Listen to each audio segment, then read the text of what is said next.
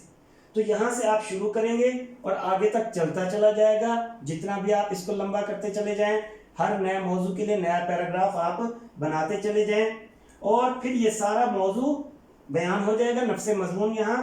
اور پھر اینڈ کرنا ہے آپ خط کا اختتام. تو خط کا اختتام ان الفاظ کے ساتھ ہوگا کہ چونکہ ابا جان کو خط لکھا جا رہا ہے, گھر میں خط لکھا جا رہا ہے, تو تمام اہل خانہ کو یعنی تمام گھر والوں کی خدمت میں سلام, تمام گھر والوں کو سلام, تمام اہل خانہ کی خدمت میں سلام, چھوٹے بھائی علی اور بہن سیما کو پیار. ٹھیک ہے جی, یہ اختتامی کلمات ہیں. اور پھر اس کے بعد والسلام کہہ کر آپ نے اپنے آپ کو ظاہر کرنا ہے, اپنا تعلق ظاہر کرنا ہے اس شخص سے جس کو آپ خط لکھ رہے ہیں. چونکہ ابا جان کو خط لکھا جا رہا ہے تو لہٰذا ان تین میں سے آپ کوئی ایک کلمات آپ یوز کر سکتے ہیں, کوئی ایک کلمات آپ استعمال کر سکتے ہیں. جیسے آپ کی دعاؤں کا طالب, آپ کا پیارا بیٹا, آپ کا ہونہار فرزند, آپ لکھ سکتے ہیں آپ کی دعاؤں کا طالب, یہ بھی بہت مناسب ہے, بہت پیارا. اسی طرح آپ کا پیارا بیٹا, یہ بھی آپ کر سکتے ہیں, اور آپ کا ہونہار فرزند, یہ بھی آپ لکھ سکتے ہیں. ان تینوں میں سے کوئی ایک آپ استعمال کریں. اسی طرح آگے پھر اپنا نام لکھنا ہے. یہاں پہ نام کے حروف ڈالے گئے ہیں کہ بات وہی ہے کہ اپنا نام نہیں لکھنا, صرف حروف ہی لکھنے ہیں کہ کسی قسم کی نشانی دینے سے ہمیں بچنا ہے. یہ امتحانی نقطہ نظر سے بات ہو رہی ہے. تو باقی آپ دوستوں کو جو خطوط لکھتے ہیں یا اصل میں اگر کسی کو خط لکھتے ہیں تو پھر آپ یہاں پہ اپنا نام بھی لکھیں گے اور مقام روانگی میں اپنے گھر کا پتہ لکھیں گے. تو یہ عزیز ساتھیو, یہ خط کا ایک طریقہ کار تھا جو یہاں پہ واضح کیا گیا. ہم نے کوشش کی ہے کہ بالکل آسان طریقے پر اس خط کو آپ کے سامنے پیش کیا جائے, سمجھا دیا جائے, اور امید ہے کہ آپ کو سمجھ میں آ چکا ہوگا. آگے چلتے ہیں. اب جو خط کا طریقہ ہم نے دیکھا ہے اس میں القاب و آداب اور اختتامی جو کلمات ہیں وہ کیسے ہونے چاہیے. ظاہر سی بات ہے کہ ہم مختلف لوگوں کو خطوط لکھتے ہیں تو ان کے لیے القاب کیا ہونے چاہیے, اختتامی جملے کیا ہونے چاہیے, اور مکتوب نگار کو اپنے تعلق کو کیسے واضح کرنا ہے. تو یہ چیز ہم یہاں پہ دیکھیں گے کہ جس شخص کو خط لکھا جا رہا ہو اسے مخاطب کرنے کے الفاظ القاب کہلاتے ہیں. لہذا شخصیت کی حیثیت اور مرتبے کے مطابق انہیں مخاطب کیا جانا چاہیے, یعنی القاب دینے چاہیے. اور جس طرح شخصیت کی حیثیت اور مرتبے کے مطابق انہیں مخاطب کیا جاتا ہے اور القاب عطا کیے جاتے ہیں, اس طرح ان کے ساتھ اپنے تعلق کو ظاہر کرنے کے لیے حوالہ بھی قابل اہم ہے. خط نویسی میں موضوع, القاب و آداب اور مناسب آغاز اور خاتمے کو بڑی اہمیت حاصل ہے. یہ کلمات کون کون سے ہیں, کیسے دیے جاتے ہیں, آئیں دیکھتے ہیں. جس کو خط لکھا جا رہا ہے وہ مکتوب الیہ کہلاتا ہے. القاب اور آداب کیسے دینے ہیں, مکتوب نگار یعنی اپنے تعلق کو خط لکھنے والا کیسے ظاہر کرے گا. فرض کریں اگر والد صاحب کو خط لکھا جا رہا ہے تو پیارے ابا جان السلام علیکم, محترم والد بزرگوار آداب. آداب کی جگہ پہ تسلیمات بھی لکھا جا سکتا ہے. والدہ کو خط لکھنا ہے, امی جان کو خط لکھنا ہے, پیاری امی جان آداب. اسی طرح یہاں پہ دیکھیں